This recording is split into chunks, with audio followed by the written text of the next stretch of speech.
All right, we are here with Rabbi Daniel Millner. How are you doing? Good. How are you? Great. Well, we've heard from Jay Rubin a bit about how the synagogue came to be relocated here in Austin. Mm-hmm. And we understand you are the rabbi of this congregation. Is that how you say that? Yes. I'm the rabbi of this congregation Tiferet Israel, and I'm going on my fourth year as rabbi here. All right. Tell us just a little bit about where you're from. I'm from Chicago originally, and I went to college at Indiana University in Bloomington, where I studied Jewish and religious studies. And from there, I went to learn in yeshiva in Israel for 2 years at Yeshivat HaMivtar in Efrat, the yeshiva that was headed by Rabbi Shlomo Riskin.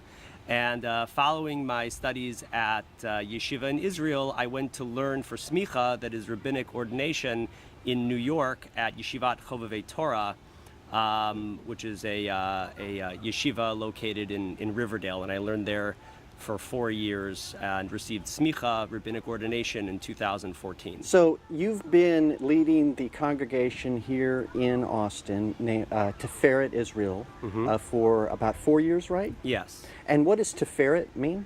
Tiferet means the splendor of Israel, the glory of Israel.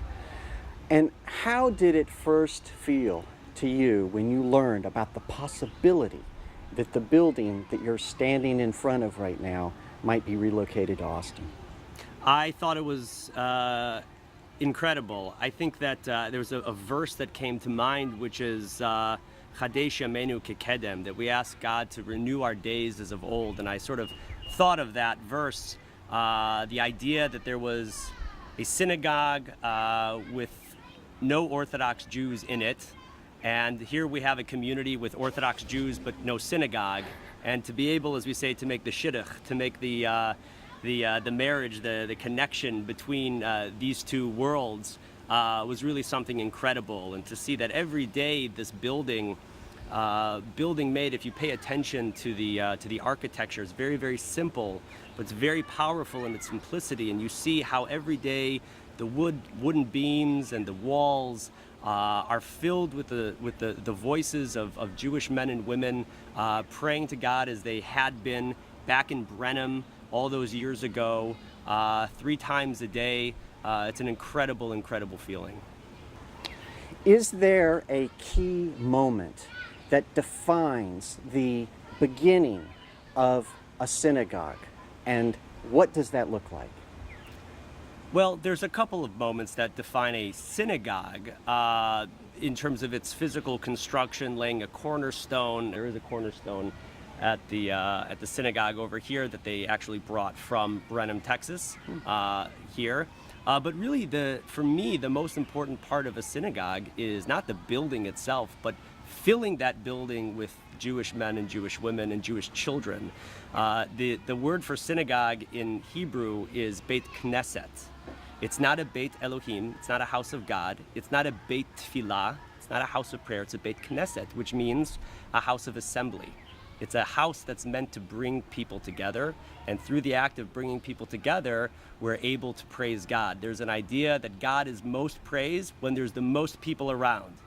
And it's really a wonderful thing to see the growth of the community and to see how the synagogue is really being able to fulfill and maximize its purpose as being that house of assembly.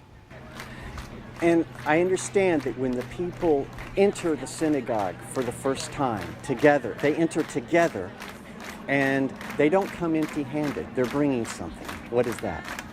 Well, the very first time we come in, we have a dedication that we did here back in, I believe it was 2015 when this building was dedicated. We brought the Sifrei Torah, the Torahs, into this building, and we did so with a talit, a prayer shawl draped over the people carrying the Torahs to serve as sort of a chuppah, which is the marriage canopy to demonstrate this sort of a marriage between God and the Jewish people, between this community and HaKadosh Baruch Hu and God. And to bring those Torahs in and to dedicate those Torahs for the purpose of being read in the synagogue and to sing and to dance and to rejoice is always an incredible feeling, and we've been very blessed to be able to do that in this community. So are you telling me that the beginning initiation of a synagogue is almost like a marriage ceremony? There's something like that, where we bring the Torah and Am Yisrael, the Jewish people, together, and we sing and we dance, and then we are able to install the Torah in its place of permanence in the Aron Kodesh, in the Holy Ark, and that's where it stays as a reminder for the Jewish people to always try to be truthful and to live up to the ideals and the standards, and to return back the love that it gives us every day. So can we go in and take a look around the synagogue? Absolutely. Hey, before we do that, I've Yeah. got a question. Yes. Now, I know that if I come in to an actual synagogue service that I should wear a kippah. There's no activity going on right now. Do I need a kippah right now as well? Well, there is something to be said about what's called the Kedushat HaMakom, just the sanctity of a space. This is a space that is a holy space. It's a place where the Torahs are housed. It's a place which is dedicated for learning and for prayer and for gatherings, and for that reason, as a sign of respect and reverence to a place where God's presence dwells, it is a good idea, even if you're coming in for a visit and there's no prayers going on whatsoever, to put the kippah on as a sign of respect. The word yarmulke, which perhaps you've heard in the sort of the Yiddish for kippah just means a cap or a dome or a hood even. Yarmulke comes from the Yiddish, a Yiddish word which comes from the Aramaic rather, yarei malka, which means fear of the king.